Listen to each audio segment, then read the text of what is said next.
Bismillahirrahmanirrahim. Assalamualaikum warahmatullahi wabarakatuh. Alhamdulillahi rabbil alamin. Wassalatu wassalamu ala nabiyyina Muhammadin wa ala alihi wa sahbihi ajma'in.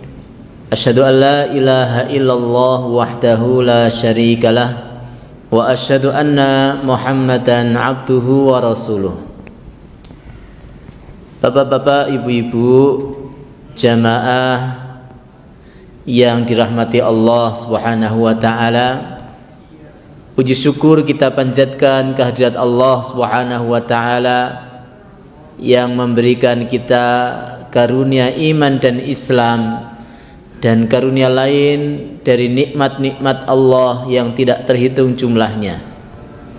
Salawat dan salam semoga tercurah kepada suri tauladan kita Nabi Muhammad sallallahu alaihi wasallam dan kepada seluruh keluarga beliau, kepada para sahabat, tabi'in, tabi'ut tabi'in serta umat beliau hingga akhir zaman. Bapak-bapak, ibu-ibu, kawan-kawan semua yang dirahmati Allah Subhanahu wa taala, alhamdulillah pada petang hari ini kita kembali berjumpa dalam majlis ilmu, majlis yang semoga Allah memberikan keberkahan, memberikan rahmat, memberikan maghfirah, dan tentu memberikan kebermanfaatan untuk kita semua, sehingga majlis ini bisa memberikan barokah bagi kita semua yang hadir dan pada keluarga kita, baik di dunia dan juga insya Allah di akhirat nanti. Kemudian Bapak Ibu yang dirahmati Allah, pada malam yang mulia ini kita masih melanjutkan kajian kitab Safinatun Najah, dan insya Allah kita masuk pada bab Aqsamul Aurat atau pembagian-pembagian aurat. Pada kesempatan yang lalu sedikit sudah kita bahas ya, sebagian dari bab ini, namun supaya untuk memudahkan kita dalam memahami, tidak salah kalau kita ulang dari awal bab. Bapak Ibu rahimakumullah, aqsamul aurat atau pembagian-pembagian aurat. Qala al-musannif rahimahullahu taala, al-auratu arba'un. Aurat atau aurat itu ada 4. Auratul rajuli mutlaqan wal amati fis shalah ma baina surrati war rukbati, yaitu auratnya seorang laki-laki secara mutlak. Maksudnya secara mutlak itu baik saat dia melaksanakan sholat atau di luar sholat. Dan auratnya seorang budak wanita di dalam sholat adalah ma baina surrati war rukbah, yaitu antara pusar sampai lututnya. Nanti kita jelaskan. Wa auratul hurrati fis shalah. Kemudian yang kedua adalah auratnya seorang wanita merdeka di dalam salat, yaitu jami'u badaniha ma siwal wajhi wal kaffain. Seluruh badannya selain wajah dan kedua telapak tangannya. Kemudian yang ketiga adalah wa auratul hurrati wal amati indal ajanib, yaitu auratnya seorang wanita merdeka dan budak wanita di depan ajanib. Ajanib itu adalah orang yang bukan mahramnya, yaitu jami'ul badan, yaitu seluruh badannya. Kemudian yang terakhir wa inda maharimihima wan nisa, dan auratnya seorang wanita merdeka dan budak, ya, di depan mahramnya dan di depan sesama wanita adalah ma baina surrati warukbah, yaitu antara lutut, antara pusar sampai lutut. Bapak Ibu rahimakumullah, apa itu makna dari aurat? Ya, ini kita harus fahami benar makna aurat sesuai pengertian dari fikih. Dan yang kita pelajari adalah fikih mazhab Asy-Syafi'i. Aurat itu secara syar'i maknanya adalah ala ma yajibu satruhu, apa saja yang wajib ditutup. Ya. Jadi kalau kita bicara apa itu aurat, itu maknanya adalah apa saja yang wajib ditutup, wajib ditutup. Dan apa saja inilah yang akan disampaikan oleh para ahli fikih di dalam bab ini. Kemudian pengertian aurat yang kedua adalah ala ma yahrumu nadhruhu, apa saja yang haram dilihat. Dan itu nanti akan dibahas dalam bab lain, di dalam babun nikah, bab nikah. Jadi jenengan ketika membaca pengertian dari aurat, maka jenengan yang sudah ngaji harus bisa membedakan bahasan aurat ini adalah bahasan aurat di dalam babus salat atau bahasan aurat di dalam babun nikah. Kalau pembahasan aurat di dalam bab salat, maka aurat artinya adalah apa saja yang wajib ditutup. Tapi kalau pembahasan aurat di dalam bab nikah, artinya adalah apa saja yang haram dilihat. Ada bedanya, sangat jelas, nanti bedanya sangat jauh sekali. Ya, karena ada beberapa aurat seseorang yang dia khusus ketika sholat, ada aurat yang di luar sholat. Maka yang kita bahas adalah ini aurat di dalam sholat. Disebutkan oleh penulis auratur rajul, ya, auratnya seorang laki-laki mutlakon, secara mutlak. Nah, kalau secara mutlak ini berarti secara umum. Maksudnya secara umum berarti baik di dalam sholat atau di luar sholat. Wal amati, dan auratnya seorang budak wanita. Zaman sekarang sudah tidak ada, ya, budak wanita sudah nggak ada. Pembantu beda dengan budak, ya. Zaman sekarang sudah tidak ada. Tapi ini dibahas karena mungkin ketika di karang kitab ini masih banyak budak wanita. Fis sholat, ya, ini kalau ini khusus auratnya seorang budak wanita di dalam sholat, dan auratnya seorang laki-laki secara umum baik sholat di dalam sholat ataupun di luar sholat, ma baina surrati warukbah, yaitu area antara pusar sampai lutut, area antara pusar sampai lutut. Tapi disebutkan di sini oleh penulis, ya, mimma lam yadhkurhu, yang belum disebut tapi dijelaskan dalam kitab Nailur Raja, jami'u badanir rajuli bin nisbatil lin nisa'il ajanib fa innahu yahrumu nadhruhu alaihinna. Seluruh badannya laki-laki terhadap wanita ajanib, wanita ajanib itu berarti wanita ajnabi yang bukan mahram, maka haram dilihat semuanya. Jadi ini terkait masalah babun nikah, ya, cuma dijelaskan, tambahkan di sini.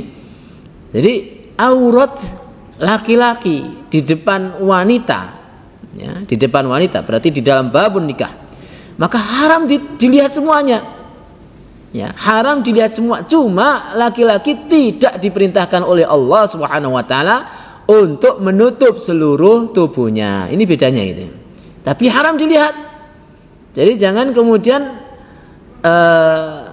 dikiranya ghaddul basar atau menundukkan pandangan itu hanya berlaku kepada seorang laki-laki kepada wanita. Wanita pun tidak boleh melihat seluruh tubuh laki-laki yang bukan mahramnya. Ini dalam mazhab Syafi'i. Dan tentu ini adalah pendapat yang benar. Bapak Ibu yang dirahmati Allah SWT, karena tidak sedikit ya beberapa wanita yang mereka justru tidak sedikit beberapa laki-laki yang justru menjadi sumber fitnah bagi wanita. Bukan hanya wanita zaman sekarang Bapak Ibu, banyak ya laki-laki yang menimbulkan ya sesuatu bagi seorang wanita. Zaman dulu wanita itu sumber fitnah, sekarang artis-artis yang bening-bening ya dari laki-laki itu kan segala membuat para wanita terpana ya.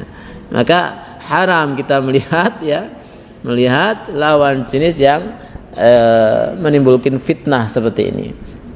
Bapak Ibu, kita kembali dalam pembahasan. Yang pertama disebutkan di sini tadi bahwa auratnya seorang laki-laki baik di dalam sholat atau di luar sholat adalah area antara pusar sampai lututnya. Maka wajib seorang laki-laki menutupnya dalam segala keadaan, baik dia ketika melaksanakan sholat atau di luar sholat.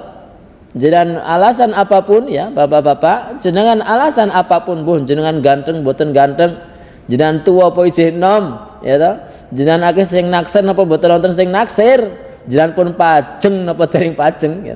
Maksudnya jenengan udah nikah atau belum nikah, maka wajib menutup aurat jenengan, yaitu dari pusar. Kalau disebutkan di sini adalah area antara pusar sampai lutut. Berarti pemahamannya adalah pusar dan lutut itu bukan aurat. Ya, karena ini disebutkan ma baina, antara pusar sampai lutut. Berarti area setelah pusar dan lutut itulah yang disebut aurat. Tapi jangan senang dulu ya, berarti jangan senang dulu kemudian wah berarti ini lutut saya boleh kelihatan Ustaz. Jangan dulu. Dijelaskan dalam Nail Roja, wa yajibu satru ma la yatimul wajibu illa bihi fa huwa juz'un minas surrati wa juz'un minar rukbah. Wajib menutup apa yang tidak sempurna wajib kecuali dengan menutupnya. Ya. Yaitu apa? Bagian dari pusar dan bagian dari lutut. Contoh di sini, paha adalah aurat.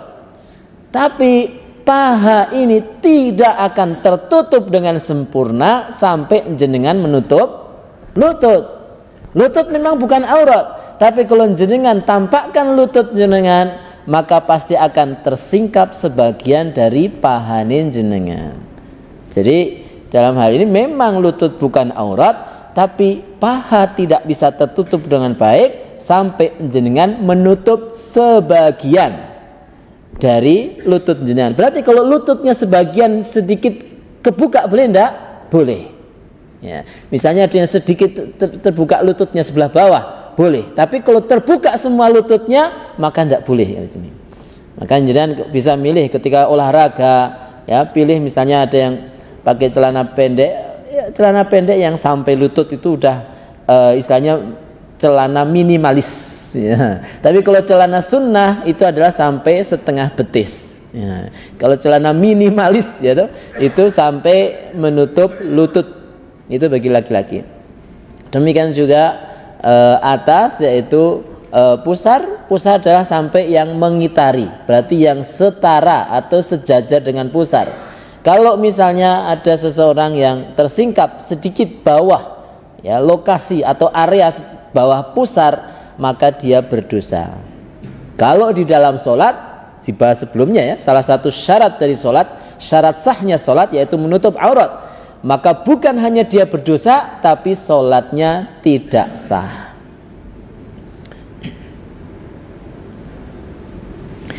Namun Bapak Ibu yang dirahmati Allah Subhanahu wa taala, andaikan ada seseorang, nah, di sini disebutkan adalah seorang budak wanita sholat, sementara di situ hadir ajnabi atau yang bukan mahramnya. maka dia hanya mencukupkan, ya, menutup aurat dari pusar sampai lutut, maka sah sholatnya. Tapi dia berdosa, ya, dengan menyingkap apa yang haram dilihat oleh ajnabinya, yaitu dada, kepala dan sebagainya. Jadi ini memang harus rinci, ya. Bukan berarti kemudian tadi disebutkan, ya, misalnya budak wanita boleh sholat hanya memakai pakaian yang menutup antara pusar sampai lutut. Oh, berarti boleh seperti itu?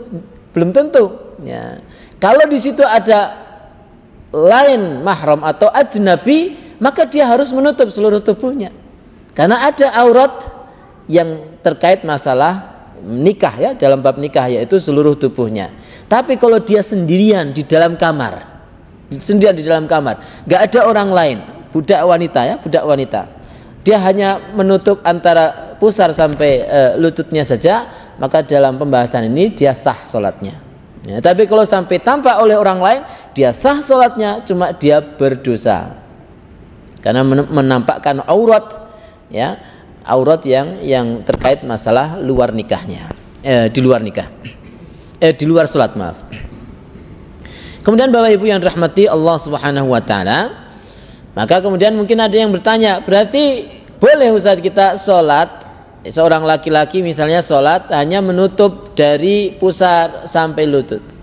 Maka kita jawab Bapak Ibu, agama kita sebagaimana kita sampaikan berkali-kali, itu wajib mempelajari 3 hal. Yang pertama akidah, yang kedua masalah fikih, yang ketiga masalah akhlak atau adab. Maka tidak cukup seseorang itu belajar akidah dan fikih saja. Kalau dia anggap sesuatu itu tidak beradab, ya jangan lakukan. Masa sholat di depan Allah kok mblegendong, ya, itu secara fikih sah, tapi tidak beradab. Salah satu akhlak, salah satu bagian paling penting dalam agama kita adalah adab dan akhlak. Di depan, ya, katakanlah kita dengan mertua kita atau dengan tamu kita saja, kalau kita mblegendong, ya mungkin orang akan mengatakan kita wong edan, ya ta? Orang waras bokang, gitu kan? Mesti gitu, ya. Kenapa? Karena masalah adab. Meskipun paham bahwa itu bukan aurat, apalagi di depan Allah Subhanahu wa taala. Maka tidak cukup seseorang itu belajar agama ini hanya dari akidah dan fikihnya. Kadangkala justru malah tolak ukur baik dan buruknya seseorang itu mulai dari adabnya, ya. Jadi beradablah, makailah pakaian yang paling sopan di hadapan Allah Subhanahu wa taala, yaitu apa pakaian yang paling umum dikenal di dalam masyarakat kita, ya, umum, yang umum saja, nggak usah aneh-aneh yang kira-kira tidak dikenal atau nanti disebut sebagai pakaian syuhroh, pakaian ketenaran. Itu tidak layak dipakai. Umumnya kita di Jogja ini pakai batik, pakai apa? Pakai aja. Karena itu adalah pakaian yang biasa dikenal oleh masyarakat. Kemudian Bapak Ibu yang dirahmati Allah Subhanahu wa taala, yang kedua, aurat yang kedua yang dibahas adalah auratul hurrati fis shalah. Auratnya wanita yang merdeka, ya, itu berarti umumnya wanita sekarang di dalam sholat. Nah, yang kita bahas hanya aurat atau sesuatu yang ditutup, sesuatu yang wajib ditutup bagi seorang wanita yang merdeka di dalam sholat, yaitu apa? Jami'u badaniha ma siwal wajhi wal kafain, seluruh badannya selain wajah dan telapak tangan. Wajah kita sudah bahas berkali-kali. Wajah adalah, ya, area dari mulai tumbuhnya rambut yang paling depan sampai dagu, dan dari telinga kanan sampai telinga kiri. Maka ibu-ibu nyun sewu, mungkin kalau ada yang khilaf, bawah ini aurat, ya, bawah ini aurat, ini harus ditutup ketika jenengan sholat, ya, sekalian pakai masker aja malah aman jenengan. Jadi ini yang boleh tampak, ya, bagi jenengan ketika sholat itu hanya area wajah. Wajah itu kalau dalam bahasa Arab itu sesuatu yang menghadap. Menghadap itu berarti, ya, ini yang tampak di depan ini namanya wajah. Maka bawah ini aurat, apalagi apalagi leher aurat. Ya, ini sesuatu yang harus jadi kalau saya nyebut aurat itu berarti sesuatu yang wajib ditutup. Rambut aurat bagi wanita, rambut aurat, telinga aurat. Ya, ini wajib ditutup ketika sholat. Satu senti, 1 mili saja kelihatan, maka batal sholat kita. Atau bukan batal lagi, tapi tidak dianggap melaksanakan sholat. Maka Bapak Ibu yang dirahmati Allah, ini perhatikan benar apa yang disebut dengan wajah. Kemudian yang berikutnya adalah al-kaffain, yaitu telapak tangan. Apa yang disebut telapak tangan? Jami'u hatta batinil qadam. Jadi disebutkan tadi seluruh tubuhnya kecuali wajah dan telapak tangan. Artinya adalah seluruh badan sampai telapak kaki pun aurat. Ya, telapak kaki pun aurat. Illal wajhi wal kafain, kecuali wajah dan kedua telapak tangan. Dhahrahuma wa batnahuma. Ya, baik yang atas ataupun yang bawah. Ini boleh terbuka. Ilaku aihima, sampai mata tangan. Apa ini nyebutnya nih? Namanya saya Pak. Ini nama jenis Pak. Niki lho sing nonjol ini nama jenis Pak. Niki lho sing mata tangan nggih. Apa nggih? Jadi sesuatu yang menonjol di lengan. Ini batasnya, nggih Ibu-ibu. Dalam sholat jenengan yang boleh tampak ini dari ujung jari sampai ini. Batas sampai sesuatu yang menonjol dari lengan ke bawah sedikit dah aurat. Ya. Sini bukan aurat, ini tidak harus ditutup. Ini apalagi, ini nggak harus ditutup. Kalau ditutup ya tidak masalah. Cuma kalau dalam mazhab Syafi'i makruh, ya makruh saja. Tapi boleh dibuka, boleh saja. Ini boleh, ini tampak boleh, ini tampak boleh. Yang nggak boleh adalah ini sesuatu yang menonjol di lengan ini sampai atas. Seperti ini kalau saya seorang wanita, ini sholat saya udah nggak ini tidak sah. Misalnya jenengan Allahu Akbar begini, ini tidak sah, ini sholatnya tidak sah karena ini aurat. Ya, ini aurat. Ya, ini aurat. Wal kafain. Ibu-ibu udah muni sakar mustad. Yang saya monggo ngaji monggo.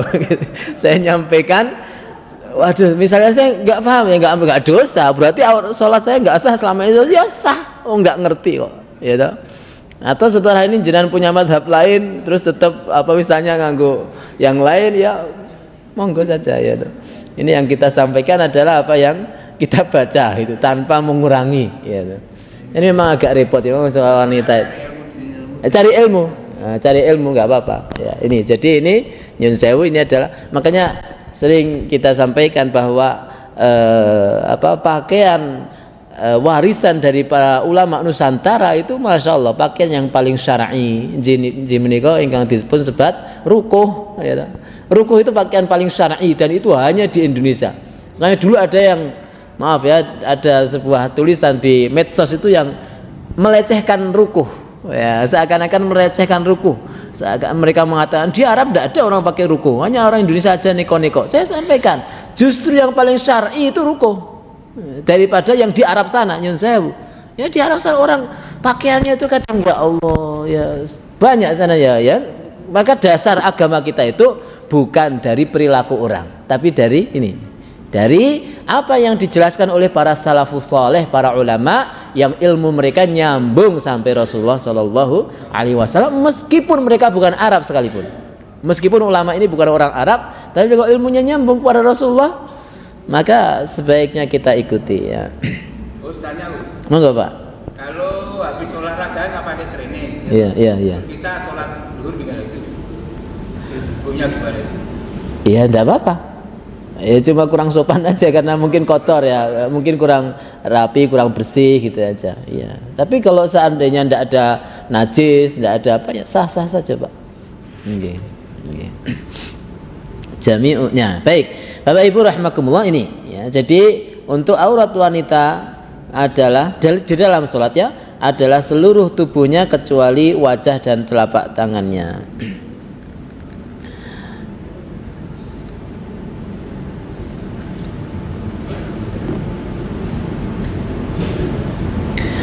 Kemudian Bapak Ibu rahimakumullah, yang ketiga adalah wa auratul hurrati wal amati indal ajanib. Auratnya seorang wanita yang merdeka dan budak wanita. Jadi ini tadi di dalam macam yang pertama ya, budak wanita. Auratnya seorang wanita merdeka dan budak wanita indal ajanib, di depan orang yang bukan mahramnya, jami'ul badan, yaitu seluruh tubuhnya, seluruh tubuhnya. Ini dalam mazhab Syafi'i demikian Bapak Ibu ya. Jadi pembagian aurat yang ketiga. Jadi ketika seorang wanita berhadapan dengan lawan jenis, baik itu wanita itu merdeka ataupun seorang budak, dia di hadapan seorang laki-laki yang bukan mahramnya ya, maka bukan mahram dari sini artinya adalah bukan mahram secara nasab atau mahram secara susuan atau mahram secara pernikahan ya, dulu sudah kita jelaskan panjang lebar hal ini.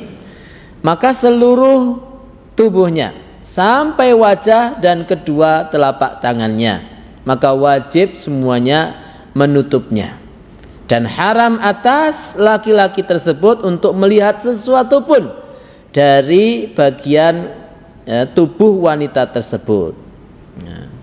Sampai-sampai dibahas dalam mazhab Syafi'i itu, kalau sesuatu itu sudah terlepas dari tubuhnya, apakah boleh dilihat atau tidak? Sampai segitunya.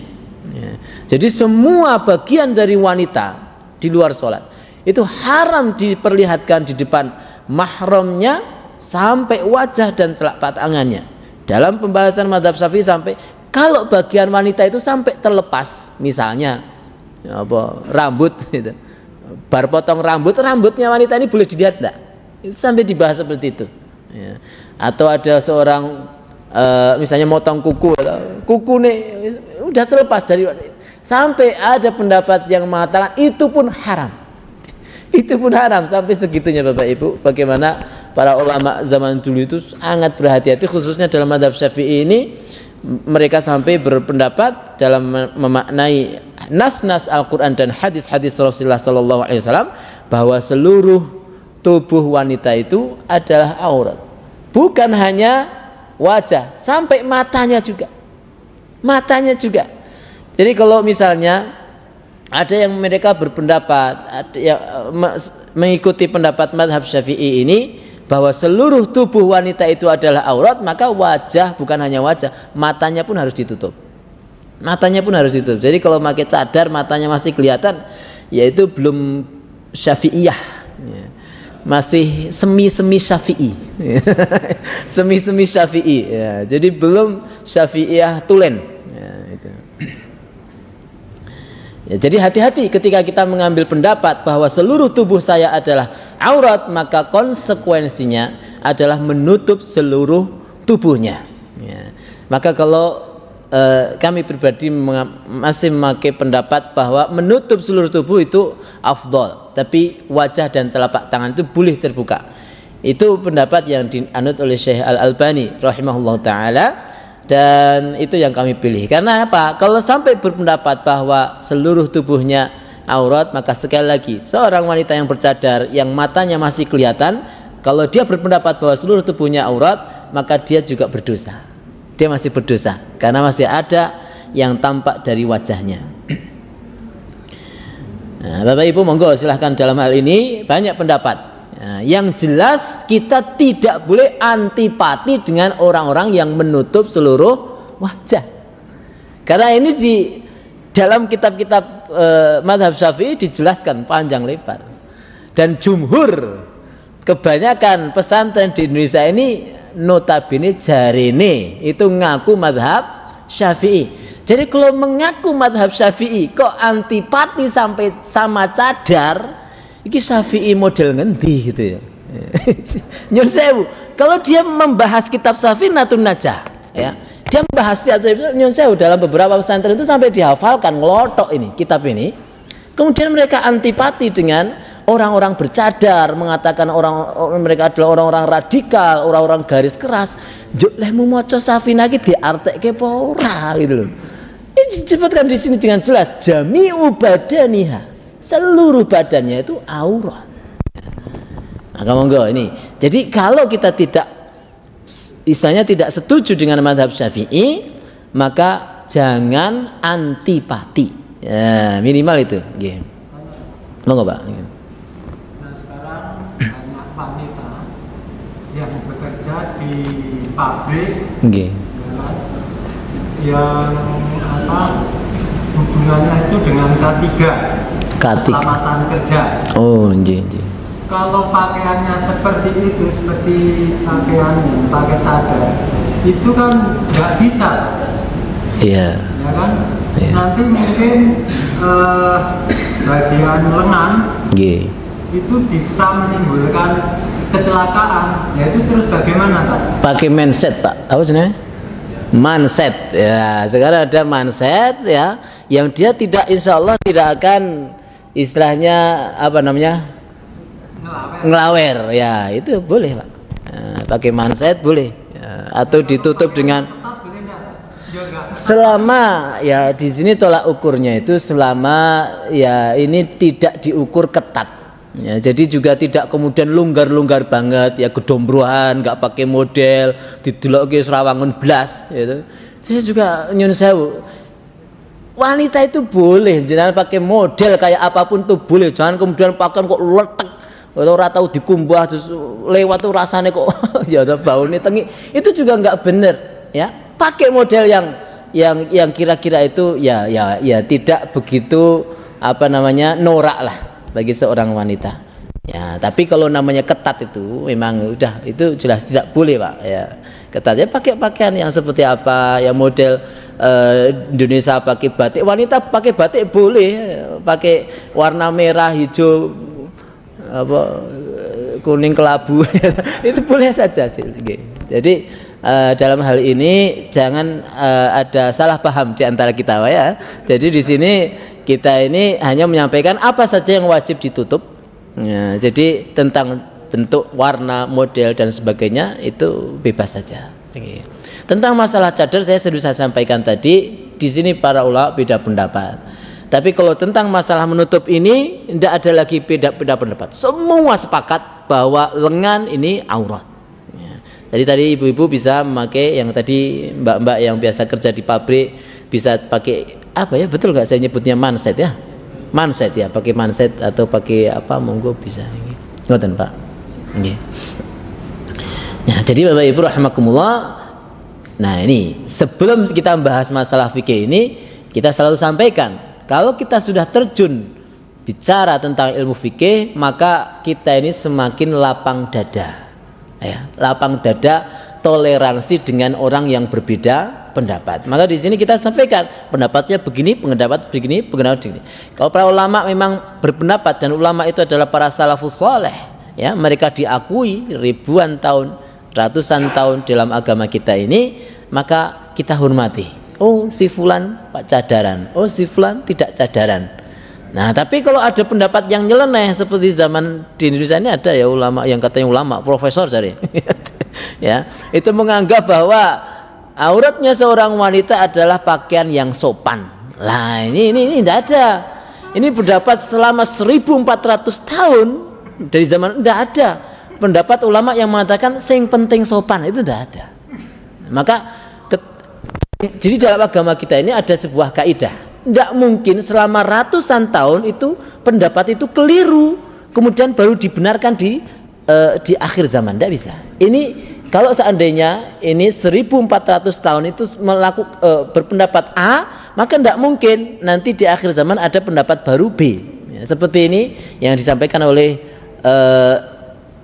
inisialnya itu S ya, Quraisy Shihab maksudnya. Ya, itu berpendapat bahwa seorang wanita auratnya adalah pakaian yang sopan saja. Ya, ini tidak ada pendapat ulama mazhab apapun, tidak ada yang mengatakan seperti itu. Seluruh ulama ya berpendapat bahwa seperti lengan, kaki ya itu wanita itu aurat, artinya harus ditutup. Ya. Apa? Ya. Baik, Pak. Hukumnya motong kuku. Iya. Di waktu sholat Jumat. Itu hukumnya gimana? Itu termasuk motong kuku. Iya, lagun itu. Wah, ya enggak sah. Ya. Enggak sah itu, Pak. Ya, jadi oh gitu. Iya, tolong jangan ini berarti request biar ya, enggak boleh, Pak ya. Enggak boleh motong kuku, mainan rambut, mainan HP atau mainan tangan ketika kita mendengarkan khutbah Jumat itu enggak boleh. Itu membatalkan Jumatan kita, maka kita harus mengulang keluar dan berwudu, kemudian niat masuk lagi untuk Jumatan. Kalau sampai selesai dia tidak melakukan seperti itu, maka Jumatannya tidak sah, ya, karena dia melakukan sesuatu kegiatan yang tidak ada manfaatnya. Apalagi sampai ngobrol, ya itu batal, ya batal. Kita lanjutkan Bapak Ibu. Yang ketiga adalah auratnya seorang wanita yang merdeka dan wanita hamba sahaya di depan ajanib, yaitu seluruh badannya tidak boleh siapapun melihatnya, ya, seluruh badannya tidak boleh terlihat. Kalau misalnya kita tidak memakai cadar, misalnya ya, kita tidak memakai cadar zaman sekarang, ibu-ibu bisa memakai semacam masker, ya, mungkin untuk mengurangi fitnah atau menutupkan kainnya. Ya, itu juga untuk mengurangi fitnah. Wa 'inda maharimihima wan nisa, dan kemudian auratnya seorang wanita di depan mahramnya dan di depan para atau sesama wanita, yaitu apa? Ma baina surrati war rukbah, yaitu area antara pusar sampai lutut. Ya, jadi kalau misalnya seorang wanita berada di depan bapaknya atau di depan mertuanya atau di depan saudara laki-lakinya atau di depan keponaan laki-lakinya atau di depan saudara sepersusuannya, ya, maka itu auratnya atau sesuatu yang wajib ditutup adalah antara pusar sampai lutut. Ya. Ini sekali lagi ya kita sampaikan, sekali lagi ini bukan kemudian area yang lain itu terus dibleh-bleh diketok-ketok ya. Jadi ini maksudnya seandainya tersingkap, misalnya nyun sewu pas ibu-ibu nyusoni ajik bayi, kemudian terlihat oleh bapaknya jenengan sendiri, maka jenengan tidak berdosa. Ya. Tapi kalau setelah nggak ada hal yang lain dan memang itu sesuatu yang pantasnya ditutup, ya ditutup lagi. Jangan kemudian orang nyun sewu orang nganggo BH di depan bapaknya, di depan mertuanya. Wah, ini kan bukan aurat, bareng ngaji safinah, ya ini salah. Jadi namanya akidah, fikih, akhlak itu semuanya harus saling melengkapi, ya. Ini supaya apalagi kalau itu menimbulkan syahwat, bahkan yang bukan sesuatu yang aurat, seandainya itu menimbulkan syahwat pun harus ditutup. Dalilnya apa? Banyak, ya. Bagaimana seorang wanita bukan hanya sekedar menutup aurat, tapi dia harus memakai pakaian yang longgar, tidak tipis, ya. Ini karena apa? Karena dikhawatirkan orang yang hanya menutup saja tapi tipis atau ketat, ya, maka tetap tidak tercapai tujuan dari menutup aurat, yaitu tadi itu menjaga pandangan lawan jenis. Maka dalam hal ini tujuan menutup aurat ini, ya, yaitu bagaimana kita menjaga kehormatan dan menahan pandangan lawan jenis dari sesuatu yang tidak pantas kita tampakkan.